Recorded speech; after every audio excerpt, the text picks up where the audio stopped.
chopped down too many trees, which reduced the land's ability to absorb solar radiation. This made rainfall more scarce, which caused a crippling drought. The Mayans abandoned their land not due to aliens or revolt, but to find food. But didn't they all go missing because of how do you say properly? Like they all took their lives. Wasn't that the whole story? Maybe it was just a story again. Or maybe that's a different primitive group of people that I'm thinking of. Way too many movies have made movies on the same plot and idea of what I'm talking about, though. Maybe that's it. But the real question is, how were the pyramids built? This one makes sense. Back in the late 1960s and early 1970s, proponents of the hypothesis that human civilization had been jump-started by extraterrestrial visitors pointed to the Egyptian pyramids as a persuasive evidence.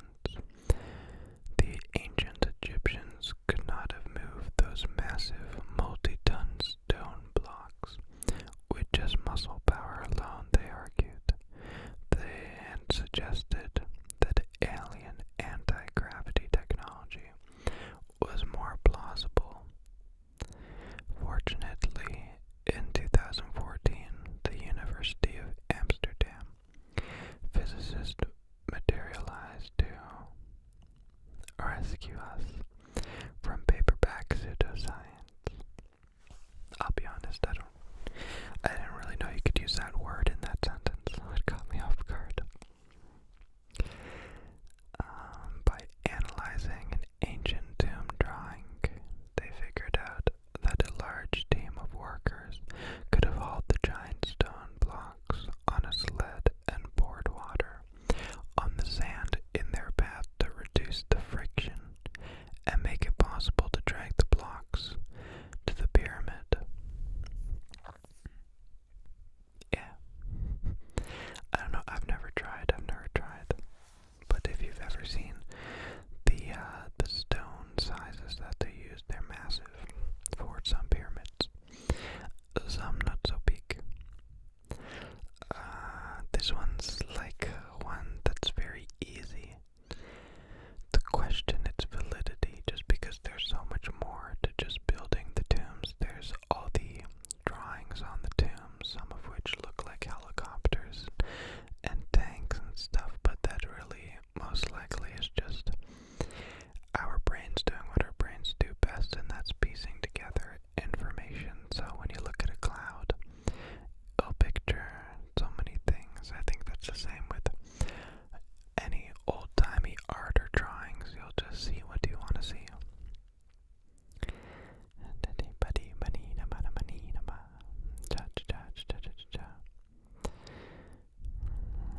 Okay, good. Here's a really cool one that I didn't know much about, but a lot of people have heard of it. It is the Easter Island heads. You know, those big old heads popping out of the ground on the island. We should thank the legendary Thor Heyerdahlali for unraveling the secrets of Easter Island and its stone idols. He was the one to launch an expedition to explore the island.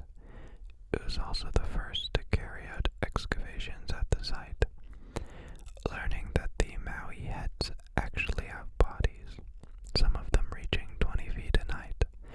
Yet, the greatest discovery was an experiment that proved the statues could really be made with the tools believed to have been popular amongst the people that time. That is pretty cool. Even seeing stone carvings, recent stone carvings, they still blow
they said that it was from the same time and from the same place and found in a tomb, and that it was actually the cloth that was on Jesus' face, and that was like the proof, you know? That was like the proof that proved it all. And so Pope Benedict declared that Shroud of Turin, the authentic burial robe of Christ. But after much scientific testing from multiple different sources, in fact, it was proven to be only like 2,000 or 1,300 years old. Wait, no, it was actually 1,300 years too new. So, if BC was 2,000 years ago, then within the last 600 years, that cloth was created. And so it really does debunk it.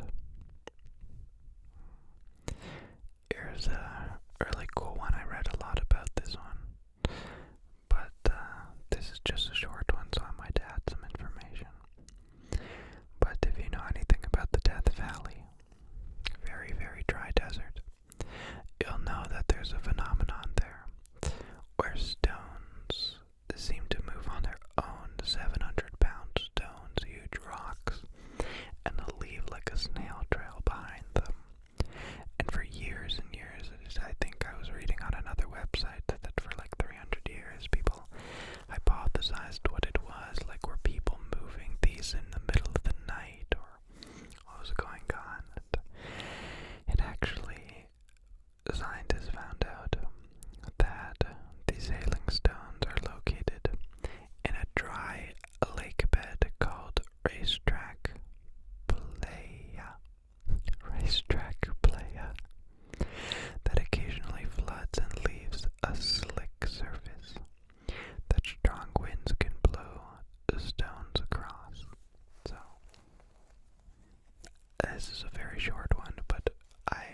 this uphill.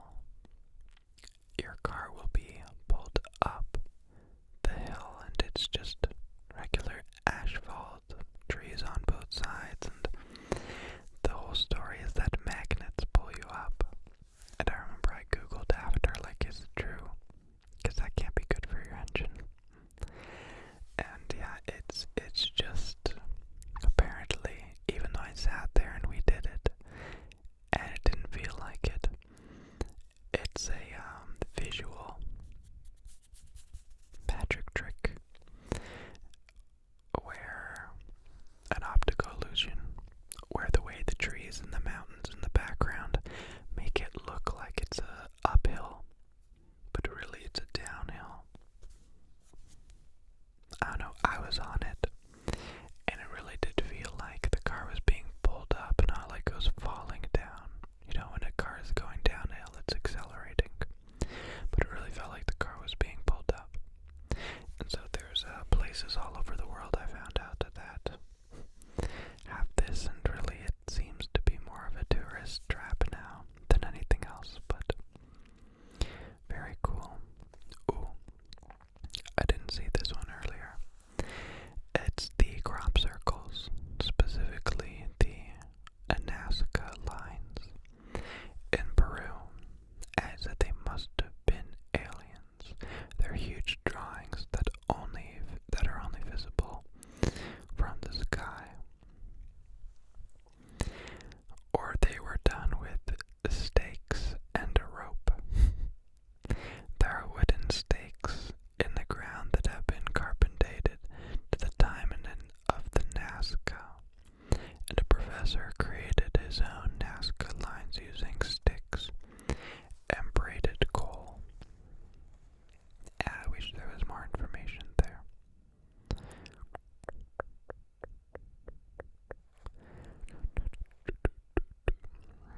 I'm trying to find something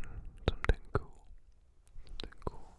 There's one I keep seeing often, but I don't think I really care for. It's about a missing vessel.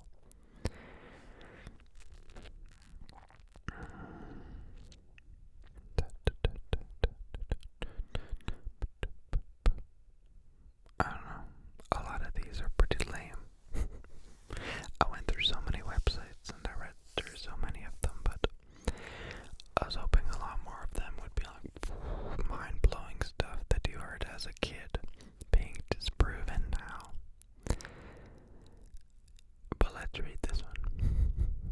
UFO sightings have been the stuff of legends since the 1950s, right around the time of the Avro VZ-9AV Avro car. It was a Canadian flying saucer that the U.S. took over and subsequently scrapped. The main problem, vomit-inducing balance issues. Is this true? Was there a car that could fly in the 1950s? What? You can't just say this and not get more information. It was a Canadian flying saucer that was taken over and scrapped. And it caused people to vomit because it had balancing issues. They scrapped a flying car. That doesn't even make sense. I want to read more about that. Because I know flying saucers, people see, they report, they think, they imagine. But did we actually have flying saucer looking cars? Or did I just get memed? I think I got memed. I'm just gonna not think about it. Oh, the Crystal Skull, if anybody's watched Indiana Jones. Good stuff. So far, 6 mysterious crystal skulls have been found, or rather, they have been created. Despite the mythology linking them to the ancient Mayans, the skulls have been found created with modern tools.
so